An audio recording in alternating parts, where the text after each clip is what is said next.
Joining us now is Neama Rahmani, former federal prosecutor. Great to have you here. I think the biggest headline from here is that one of these alleged victims was a minor. That's serious. Very serious, and I agree with you, Elizabeth.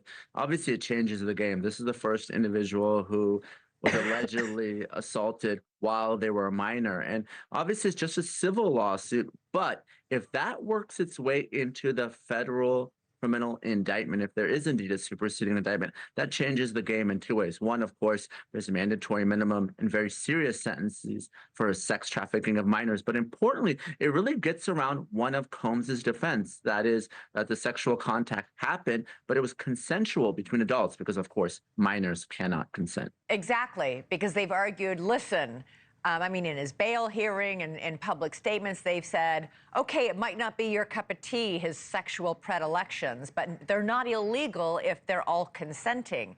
A minor cannot give consent.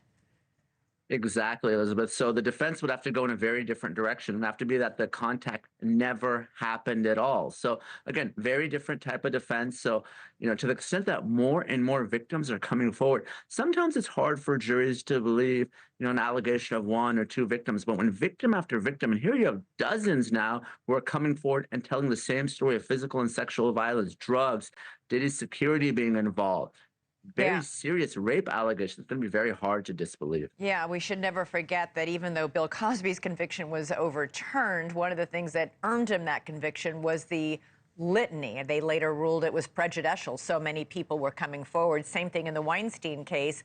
Woman after woman after woman telling identical stories. One of the victims in this lawsuit filed today against Sean Combs alleges that Combs forced him to perform a sex act in the stockroom of a Macy's department store. Macy's is also named in the lawsuit. Why? Well, this is an individual that worked for a rival clothing company, and Diddy, of course, owned Sean John. This is an allegation that after the rape happened and this individual reported it, they were fired. So there's a wrongful termination component as well. But like you said, with Weinstein, with Cosby, oftentimes predators, they use the same MO. And we saw that in those two cases and how powerful it was. Cosby, the first time he was tried, there was one victim with prior bad acts witness. The jury hung. The second time, one victim, 5 prior bad acts witnesses, and the jury convicted. I can't even imagine how many victims and witnesses we're going to have in Combs's case. It's going to be a lot, and I think it's going to be very difficult to defend. The lawyer who filed these lawsuits today, Tony Busby, listen, who knows if, what's really true here. He claims he has more than 3,000 people who've contacted him with stories about Sean Combs.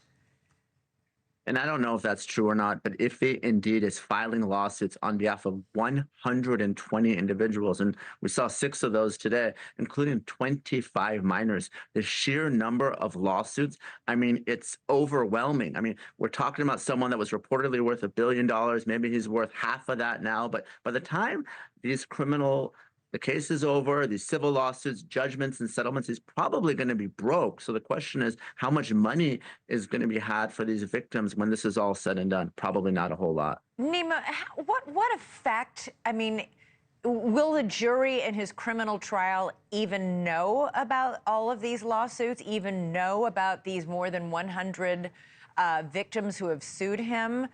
Keeping in mind, by the way, that, he's had 18, I believe, lawsuits filed against him. One has been settled. That's one involved Cassie, his former girlfriend, the singer Cassie. And that involved that infamous videotape, the horrific videotape that shows him beating her up and dragging her by the hair in a hotel hallway. He denied doing it. And then the video emerged, and he came forward and said, I'm so sorry I did it. In other words, his credibility is already in the mud.